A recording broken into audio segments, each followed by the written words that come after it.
Do you ever look at a book and just know you'd hate it? You don't like the cover, the plot sounds cliche, there's a pregnancy trope.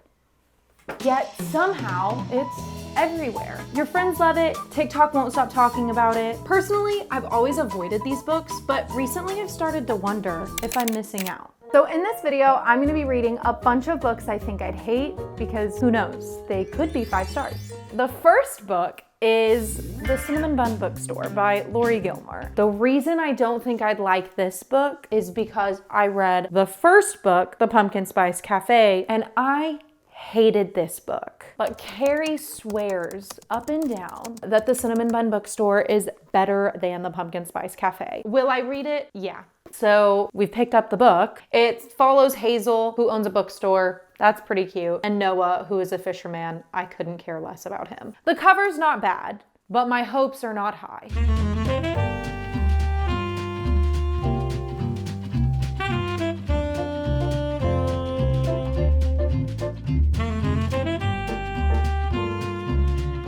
Okay, right, so here's the thing, is I've read one chapter of this book and it's the most cliche thing that I've ever laid my eyes on. It follows Hazel and Noah. Hazel is about to turn 30 and she's crashing out because she's had the same job since she was 15. Worthy of a crash out, I would say. And Noah is just some guy who's going to help her go on an adventure because she wants to go on an adventure because she's turning 30. She's never had an adventure before. I just feel like this is going to be the most cliche friends to lovers. I'm gonna get a miscommunication trope at the end. And then they're gonna live happily ever after and they're gonna have 8 babies, if I had to take a guess. I really have to not be so negative about it. I kind of knew what I was getting myself into. We'll see.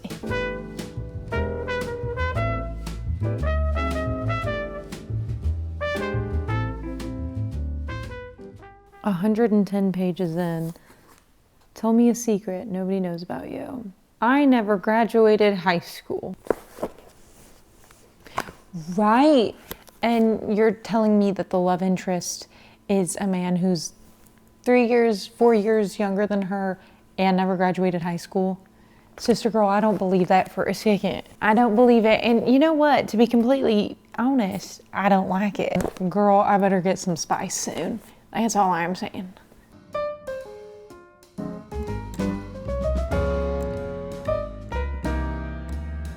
We got a spice scene.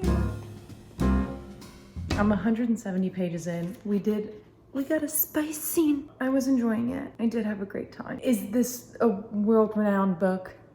No. Do I hate it as much as I thought I was going to? Right now? No, girl, I'm not hating it as much as I said I would. But we're gonna keep reading and see how we feel. Making cookies and reading this spice scene. That's what we're doing. I don't know what this country bit that I have going on is, but I'm gonna try to cut it out.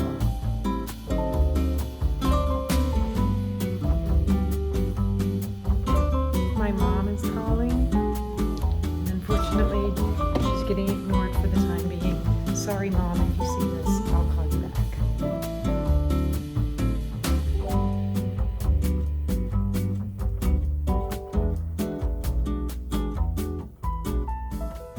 Cinnamon Bun Bookstore, I hit the wall, woo! I finished The Cinnamon Bun Bookstore. Honestly, really, truly, I wanted to be able to say, I thought I would hate this book, and I did hate it. Unfortunately, I might have been a little bit wrong. I did actually kind of enjoy this stupid book a little bit. Noah, I wish he would have finished high school. And then Hazel's like very just millennial coded, and I got a little bit of secondhand embarrassment from Hazel at times. If you have read any friends to lovers rom-coms, I imagine this is just the same story retold. But it's classic. It gets retold for a reason because it hits. Now, I will say the epilogue did make me want to pick up whichever one is about Annie and Mac, which is another 2 friends in the group. Cinnamon Bun Bookstore was 3 stars out of 5. I'm not going to be writing home about it, but it was a very classic friends to lovers. It was fun. I was giggling. Noah's a cutie who should get a GED at least. But honestly, you guys, I think I will be picking up, what's it called? The Christmas Tree Farm? Yeah, I think I might be reading it over the holidays. It just seems right. Book 2, Binding 13 by Chloe Walsh. And I do think I'll hate this one. I can already hear it from a mile away. Maddie, this book is so good. No. I know. I see everybody cry about it on the internet. And I just don't understand how a book about high school rugby is that good.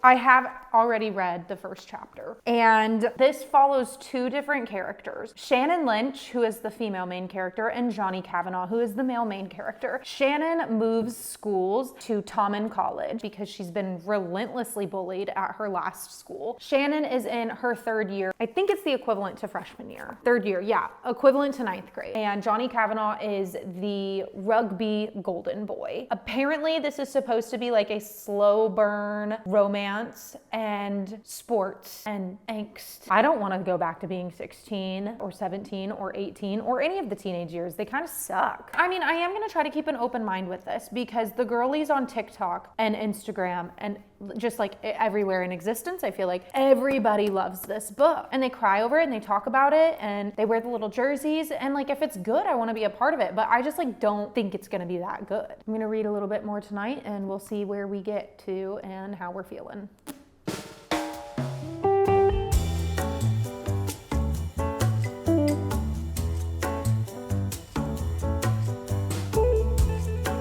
I'm embarrassed and ashamed. I'm bashful to say I like this book. Boo, tomato, tomato. I don't know what I like, clearly. I woke up at 11 a.m.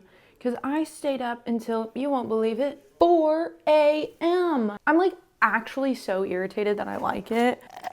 That coffee hits. Maybe that's just because I stayed up till 4 a.m. reading. In one sitting, I read 296 pages. And these pages, girl, they're thinner than the Bible. They're thinner than the Bible. The words are tiny. I didn't know that these kids were Irish. There's like an entire 3 pages of glossary that tells you Irish teenage slang. That's never something that I thought I would need in my life, but it is, apparently. I'm like a boomer. I gotta flip back to the glossary, find out what they're saying, flip back to the page, finish reading. Even with that, I like the book.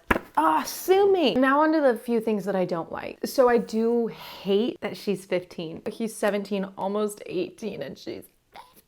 But at the same time, I'm letting it slide because they are fictional words on a page. Now, if my 15-year-old daughter, I don't have a daughter, hypothetically though, speaking, if I had a 15-year-old daughter and she came home after being relentlessly bullied her entire life and she said, oh, this 17-year-old boy gave me a concussion, oop, and now I keep going out with him. Cut the cameras. Right, you know, that wouldn't slide in my house. But knowing Johnny Kavanaugh on the page, he's charmed me. Not in a weird way. The controversy around this, that everybody loves Johnny, and Johnny's not an adult. So here's my thought. Age him up. That's my only qualm with this book, is that if we're going to have sexual encounters, I don't want to be reading about it if it's from a teenager. But overall, fuck my Chungus life. I'm so mad that I like this book. I'm irritated, actually, that I like this book. But you know what I'm going to do? I'm going to go sit down and I'm going to keep reading. If anything changes and I do end up hating this book, you'll be the first to know.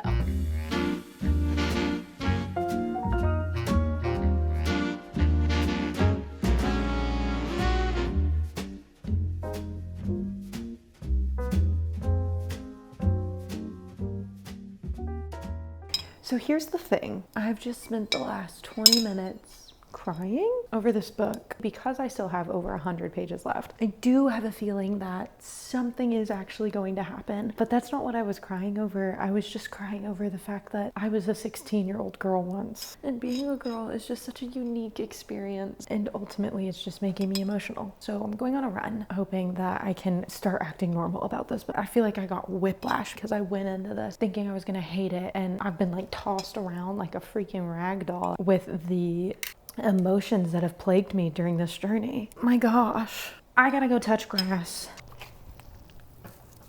Touch grass. I went outside. I ran 10 miles. Felt better. I have a feeling I'm not gonna do well with the last 100 pages. Good luck to me.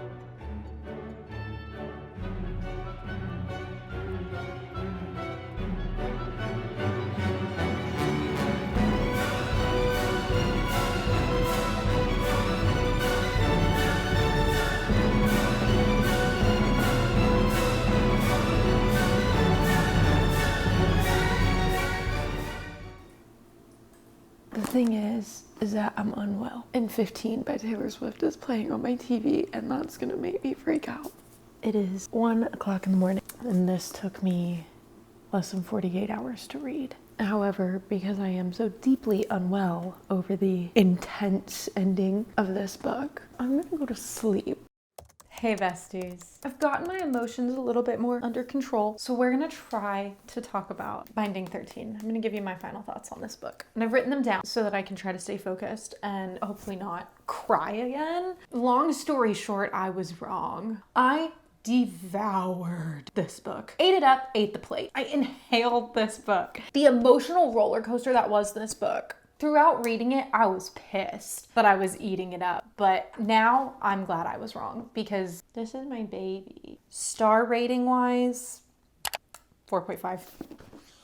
Cut the cameras, 4.5 stars. Normally, under any other circumstance, to be completely honest, I probably would have said 5 stars, but I'm trying to be more sparing with the 5-star ratings that I give. Would you guys believe me if I said Shannon Lynch is one of the best FMCs I've ever read about? I cared about Shannon. Her storyline hit every single nerve in my body. It reminded me of being a teenage girl. Coming from a 25-year-old, like, grown woman, being a teenage girl is hard. You feel like you don't fit in. You feel unliked by everybody. You don't really like yourself. And I think Chloe Walsh did a, hold on, not me trying to cry again. Cool. I gotta get it together. Just cut to 30 seconds from now when I've stopped crying. I think that Chloe Walsh did a phenomenal job at putting pen to paper and talking about the struggles of being 16. We're gonna move on to the romance, so I stop crying. I don't really care about the romance between teenagers, so I think that's why I really attached myself to the character development in Shannon. But the romance was cute, it was believable, it was fun, it was a slow burn. To me, honestly though, this felt a little less like a romance and a little bit more like a coming of age. I picked this up thinking that it would be some dumb teenage rugby book that I would not care about. And I got emotionally wrecked. An unexpected journey for me. One that I really enjoyed and humbled me. I will be reading Keeping 13. I think that this book about rugby high schoolers changed my life. We're gonna move on to book number 3, which I actually do think I won't like. I really think that I'm not gonna like this one. The next book is Credence by Penelope Douglas. And if you know about this book, then you know. We're ending this experiment with a bang. I am 99% sure I'm gonna hate this book. If I don't hate this book, Houston, we have a problem. So from what I'm gathering, the female main character, Tiernan, her parents die, and now she's living with these 3 weird men. She moves to the mountains of Colorado to live with Jake and his 2 sons, Noah and Caleb. They're cousins! They each want her, but only one of them is going to keep her. What? It's like an isolated mentorship, wilderness in the wild, some kind of weird reverse harem situation. I don't want to read about a romance between step cousins, step relatives.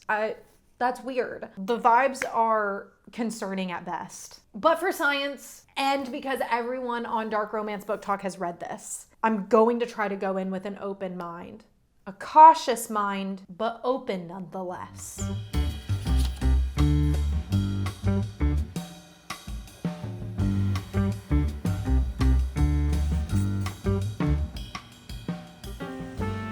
Hey, so I had to come outside and get some fresh air and like touch grass a little bit because this book is insane. I stayed up far too late. I'm 150 pages in. We've still got a lot to go. It's making me feel weird. I'm just not so sure that I like the fact that she's having these premonitions and these feelings towards her uncle and cousin. Step uncle, step cousin, regardless. I don't care if they're your second cousin 3 times removed, step cousin 8 times removed. I don't care what the ins and outs of that relationship are. If they are at your family reunion, you don't need to be putting your tongue anywhere on them, preferably. And I'm not trying to yuck anybody's yum, but I just don't think I'm yucking anybody's yum by saying don't do incest. I don't know. Tiernan is the main character. First of all, she's annoying. If I'm being so honest, she's a weird main character. She doesn't want to talk to anybody. She doesn't know how to have a relationship with another human, it seems. And she's 17. Had this been set in any other way, shape, or form with a grown woman who can legally consent and 3 non-related men who can also legally consent, okay, fine. It just feels like maybe we could have made them not related. That seemed unnecessary.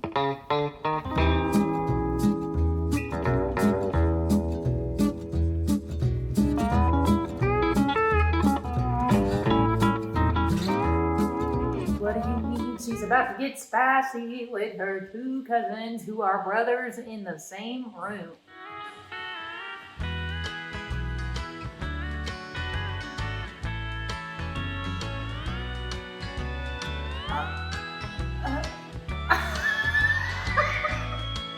What?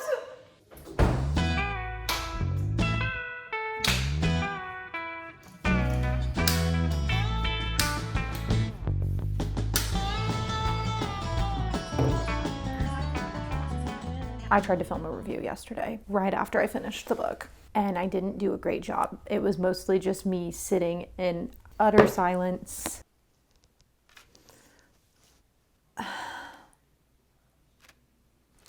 The entire thing was just, it felt like a fever dream, truly. I didn't like it. I wasn't having a good time. I wrote my points down, so we're gonna look at the points so that I can just get this straight across, get my points said, laid out, and then we're never speaking about this book again. Tiernan, 17 going into the story, so immediately you've lost me there. She turns 18 about halfway through the book, and then literally like the night of her 18th birthday, she goes home and she sleeps with the uncle that she's staying with. Why would we do that? Yeah, and just one question.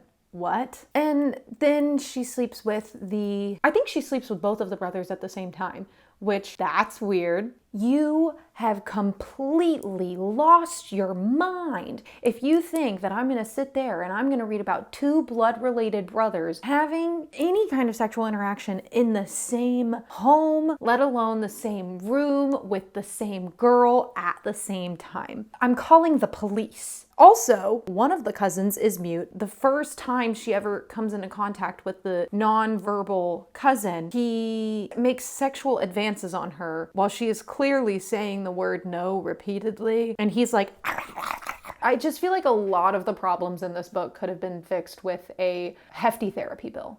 I'm not recommending this book. Credence by Penelope Douglas, 1 star for me personally. Technically, I did end up liking a majority of the books in this video that I thought I would hate, which leads me to believe that perhaps, maybe, I should keep my mind a little bit more open when it comes to choosing books, but not that open. Now I have to go read my new favorite series.